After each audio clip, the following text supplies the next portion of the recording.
Hello everyone. Now we are going to discuss the analog pulse modulation schemes, which is a part and parcel of analog communication systems. Analog pulse modulation schemes are mainly divided into three types. Those are pulse amplitude modulation, pulse width or pulse duration modulation, or pulse position modulation. These three are the analog pulse modulation schemes. And what is pulse amplitude modulation? In case of a pulse amplitude modulation, the amplitude of the carrier is varied with respect to the amplitude of the message or modulating signal. Okay, message signal is also called modulating signal. And pulse width modulation or pulse duration modulation. Here the width of the carrier signal is varied with respect to the amplitude of the message signal. And next one, pulse position modulation. Here the position of the carrier signal is varied with respect to the amplitude of the message signal. All these three are the amplitude modulation analog pulse modulation schemes. And next one, comparison of pulse amplitude, pulse width and pulse position modulation schemes.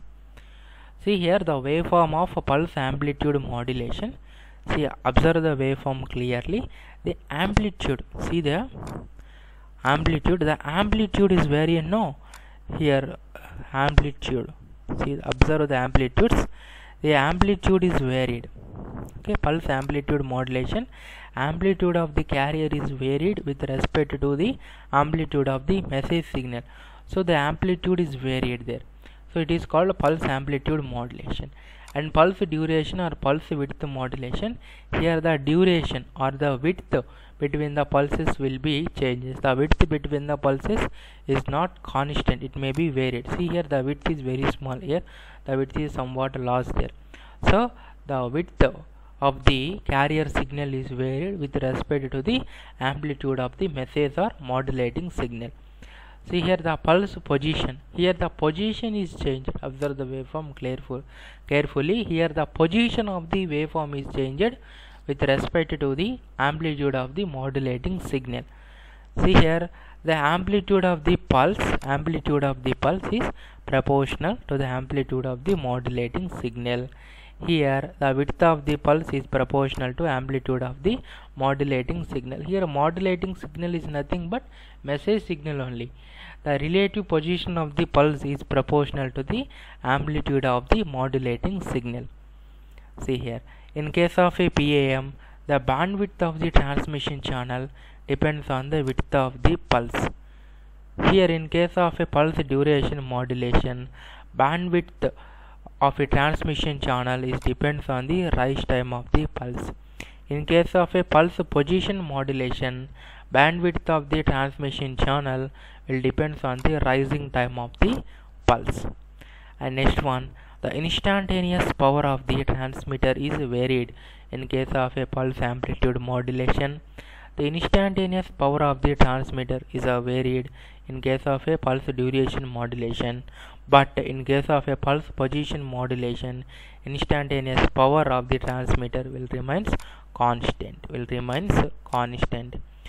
Here the noise interference is high in case of a PAM.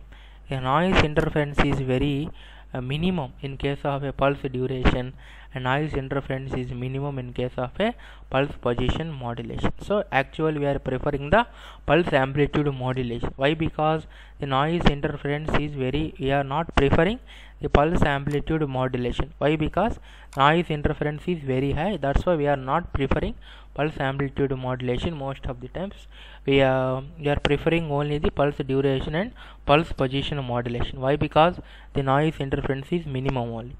It is similar to the amplitude modulation. Why? Because the amplitude is very amplitude of carrier is varied with respect to message signal only.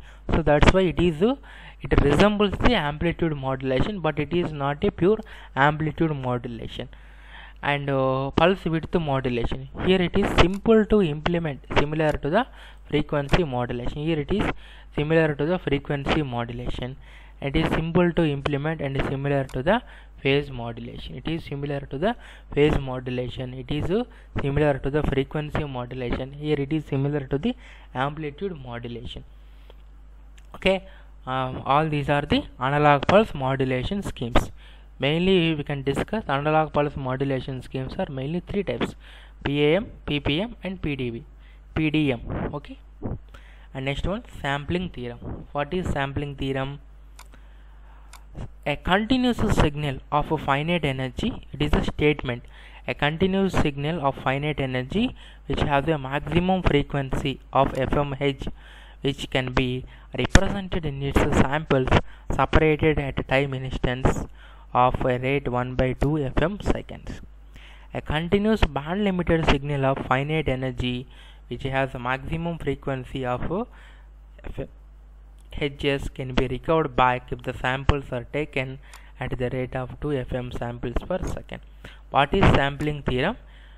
What is sampling theorem is we have to recover the samples from the original signal. So it is the actual statement involved in case of a sampling theorem. So Nyquist rate Fs equal to 2 into Fm, and Nyquist interval it is Ts equal to 1/2 fm seconds. Okay, and next one, various sampling techniques is also available. The sampling techniques are instantaneous sampling, natural sampling and flat tap sampling. Okay, it is instantaneous, natural and flat tap sampling. All these are the different types of the sampling techniques available. Let us see the comparison of the different sampling techniques. Okay, here it is instantaneous sampling technique is also called the ideal sampling. Okay, it is a ideal sampling technique there. So let us discuss the comparison of different sampling techniques. What is sampling? The reconstruction of the samples from its original signal. It is the sampling process. Actually the sampling process means reconstruction of the samples from the original signal. Okay, parameters or comparison, these are the different parameters. The sampling principle, in case of a instantaneous sampling or ideal sampling, it uses a multiplication principle. Okay, in case of a natural sampling, it uses a chopping principle. Here means chopping means cutting. Okay, flat tap sampling means it uses a sample and the hold circuit, or these are the generation circuits for generating the ideal sampling, natural and flat tap sampling. And what is a sampling means? Here we are discussing. Here what is sampling means? Recovering back the samples from the original signal is nothing but the sampling. And there are the different waveforms in case of a instantaneous sampling, natural sampling and the flat tap sampling. So here it is the flat tap sampling, here it is the natural sampling means it is a smooth only. So it is the ideal or instantaneous sampling, and these are the different waveforms, and these are the generation circuits. It uses a simple and hold circuit. Here we are using the sampling switch and the discharging switch in case of a capacitor to store the values. Okay, it is a generation circuit for different sampling techniques. These are the waveforms and feasibility. This is not a practically possible. Ideal sampling is not ideal sampling. Ideal sampling is not actually possible. So this method is used practically. So this method is also used practically, but ideal sampling is not used practically. And sampling rate. In case of a ideal sampling, sampling rate tends to infinity. In case of a natural sampling, the sampling rate satisfies the Nyquist criteria. In case of a flat tap sampling, sampling rate also satisfies the Nyquist criteria. So noise interference is a maximum in case of a noise interference is maximum in case of a instantaneous sampling. Why? Because it is that's why we are not using this method practically. Why? Because noise interference is maximum in case of a ideal sampling. And compared to natural and flat tap sampling, noise sampling is somewhat reduced when compared to the instantaneous sampling. But in case of a flat tap sampling, noise interference is somewhat greater. and compared to natural sampling, but it is less than the instantaneous sampling. So it is not practically used. Why? Because noise interference is very high in case of instantaneous sampling. That's why we are not using this instantaneous or ideal sampling. Okay, so that's why we can go with natural sampling and flat top sampling. So now flat top sampling uses sample and hold circuit. So natural sampling uses the chopping principle, whereas the instantaneous sampling uses the multiplication principle. It is the classification or the different sampling techniques.